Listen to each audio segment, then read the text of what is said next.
Ya, dampak ekonomi akibat wabah virus corona diperkirakan akan lebih buruk daripada prediksi sebelumnya. Bahkan bisa lebih buruk dari krisis keuangan yang terjadi pada tahun 2008 dan 2009 lalu.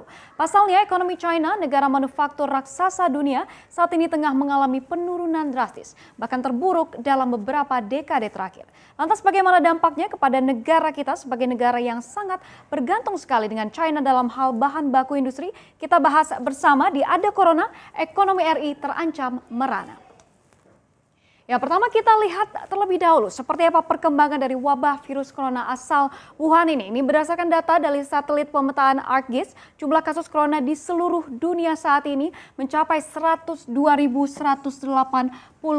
orang dan tentu saja China di sini mendominasi, yaitu dengan totalnya 80.651 orang terinfeksi. Sementara total korban jiwa akibat virus ini sudah tercatat sebanyak 3.491 orang hingga saat ini, dan lagi-lagi ini juga yang paling banyak terjadi di China, yaitu dengan 3.070 orang sudah meninggal dunia akibat wabah virus ini. Dan seperti kita ketahui di negara kita Indonesia, pemerintah kemarin baru saja mengkonfirmasi 2 orang lagi yang positif terinfeksi virus corona, membuat hingga saat ini Senin 9 Februari 2020 jumlah orang terinfeksi corona di negara kita saat ini sudah mencapai 6 orang, dari awalnya hanya 2 orang saja, yaitu ibu dan anak. Nah, lantas dengan perkembangan virus corona yang sangat cepat sekali ini sudah menghantui benua Asia, Eropa hingga Australia saat ini, bagaimana virus asal Wuhan ini tidak hanya menginfeksi manusia saja, tapi juga ekonomi dunia atau ekonomi global. Kita bahas di slide berikutnya. Ya, sebuah fakta bahwa peran China sangat penting sekali di perekonomian dunia. Alhasil, perlambatan di negeri tirai bambu pasti akan dirasakan oleh negara-negara lainnya yang berhubungan dagang dengan China. Ini tidak terkecuali Indonesia, dan perlambatan ini sudah sangat kelihatan sekali di sektor manufaktur China yang mencatatkan perlambatan terburuk sejak tahun 2004 lalu, yaitu dengan angka PMI sebesar 40,3 pada Februari 2020 tahun ini dibandingkan bulan-bulan sebelumnya. Ini semuanya di atas 50, bisa kita lihat di sini di Januari 51,1, lalu kemudian di Oktober 51,5, dan lebih bagusnya lagi begitu ya, di Maret ini 51,8. Tapi akibat dari wabah virus corona ini seperti kita ketahui begitu ya, akibat virus ini banyak pabrik di negeri tirai bambu yang masih belum berproduksi, atau kalau sudah berproduksi pun kapasitasnya belum optimal akibat para pekerja yang dirumahkan untuk mencegah penularan yang lebih lanjut. Ini belum lagi persoalan mengenai pelabuhan yang tak semuanya sudah beroperasi hingga saat ini. Inilah hasilnya, sektor manufaktur China pun anjlok saat ini. Dan anjloknya manufaktur China ini membuat banyak pihak saat ini yang memprediksi bahwa ekonomi China pada kuartal 1 tahun 2020 ini akan mencatatkan kinerja yang terburuk dalam beberapa dekade terakhir. Salah satunya Reuters yang memprediksi bahwa ekonomi China hanya akan tumbuh di kisaran 3,5% saja untuk kuartal 1 2020 ini. Dibandingkan kuartal sebelumnya atau di kuartal 4 2019, di mana ekonomi China walaupun dengan adanya perang dagang dengan Amerika Serikat ini masih dapat tumbuh di kisaran 6%. Jadi bisa kita lihat di sini begitu besarnya dampak ekonomi dari wabah virus yang mematikan ini. Lantas pertanyaannya adalah bagaimana dengan negara kita Indonesia? Bagaimana dampak ekonomi akibat virus corona ke negara kita? Kita bahas lebih lengkapnya di slide berikut. Ya, ada sebuah fakta yang sangat disayangkan, yaitu ketergantungan Indonesia terhadap produk impor bahan baku atau bahan penolong untuk produksi dari negeri Panda ini masih sangat tinggi hingga saat ini, yaitu mencapai 20%. Dan apa artinya? Ini artinya jika produksi di pabrik-pabrik China terganggu akibat virus ini, sektor industri kita akan turut merana, dan ini pastinya akan turut berdampak karena bahan bakunya nggak ada begitu ya dari China. Dan lebih rincinya kami paparkan untuk Anda, di mana mengutip Badan Pusat Statistik atau BPS, inilah 5 produk terbanyak yang didatangkan dari China sepanjang tahun 2019 lalu. Yang pertama kita lihat impor mesin. Ini ternyata Indonesia mengimpor mesin bernilai lebih dari 1 triliun dolar, bukan rupiah ya, tapi triliun dolar, atau kalau kita rupiahkan ini sekitar 14 triliun rupiah, yaitu sebesar 1,07 triliun dolar untuk impor mesin 2019.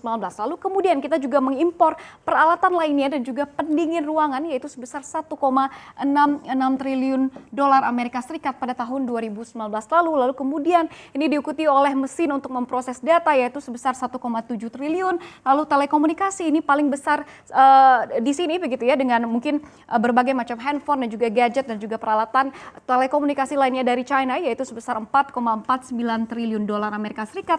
Lalu kemudian Indonesia ini juga mengimpor peralatan listrik atau mesin listrik yaitu sebesar 1,06 triliun dolar dari China untuk tahun 2019 lalu. Jadi bisa kita lihat begitu ya, besarnya ketergantungan Indonesia terhadap impor dari China yang masih sangat tinggi sekali saat ini, karena yang diimpor ini adalah bahan baku dan bahan penolong produksi. Sementara saat ini kita ketahui bahwa pabrik-pabrik di China ini masih terkendala produksinya akibat dari wabah virus corona ini. Jadi dari sinilah, dari sisi produksi, Indonesia ini juga akan terkena imbas yang besar. Padahal satu lagi faktanya bahwa hampir 20% saat ini dari nilai perekonomian atau PDB Indonesia ini berasal dari sektor industri saat ini. Jadi inilah yang menjadi ancaman terbesar untuk kita saat ini. Nah, anjloknya sektor industri baik di China dan juga Indonesia nantinya ini membuat pihak ramai-ramai merevisi ke bawah target pertumbuhan ekonomi China dan juga negara-negara yang berhubungan dagang dengannya. Kita lihat seperti apa proyeksinya di slide berikutnya. Yang pertama kita lihat dulu nih mana berdasarkan kajian dari Bank Dunia atau World Bank, setiap perlambatan pertumbuhan ekonomi China sebesar 1 poin persentase ini akan membuat ekonomi Indonesia maksud kami melambat 0,3%. Setiap 1% penurunan dari ekonomi China. Dan dalam 5 tahun terakhir rata-rata atau median pertumbuhan ekonomi China pada kuartal 1 ini adalah sebesar 6,9% untuk kuartal 1. Nah, kita asumsikan angka tersebut sebagai baseline. Dan kalau pertumbuhan ekonomi China pada kuartal 1 2020 ini benar 3,5% seperti yang dikatakan oleh Reuters tadi, maka ada penurunan yaitu sebesar 3,4% untuk kuartal 1 atau hampir setengahnya atau 3,4% dari baseline kita yang sebesar 6,9% tadi. Lantas, kalau ekonomi China melambat 3,4 poin persentase, Indonesia kena di berapa? Kita cari dulu baseline-nya dalam 5 tahun terakhir ini, median pertumbuhan ekonomi Indonesia pada kuartal 1 yaitu sebesar 5,01%. Dan kita jadikan 5,01% ini sebagai baseline kita. Alhasil, jika pertumbuhan ekonomi China berkurang 3,4 poin persentase, maka dampaknya ke Indonesia ini adalah kira-kira yaitu sebesar 1,02% dampak dari perlambatan ekonomi China. Dan artinya hitungan kasar saja begitu ya, pertumbuhan ekonomi Indonesia pada kuartal 1 2020 bisa anjlok di bawah 4%, yaitu tepatnya 3,99% dengan menggunakan baseline kita tadi yaitu sebesar 5,01%. Dan kalau benar-benar terjadi pertumbuhan ekonomi Indonesia ini hanya akan tumbuh di 3,99%, maka pertumbuhan ini akan menjadi yang terburuk, bahkan akan lebih parah ketimbang saat krisis keuangan global terjadi pada tahun 2008 dan 2009 lalu. Jadi pertanyaannya adalah, mampukah pemerintah kita saat ini memutar otak, mencari dan mengeluarkan stimulus-stimulus dan juga kebijakan agar perekonomian kita dapat bertahan atau dapat survive dari ancaman ekonomi dari wabah corona ini. Karena memang dampak ekonomi ke negara kita ini akan sangat besar sekali, karena sekali lagi ketergantungan negara kita terhadap China ini masih sangat tinggi hingga saat ini.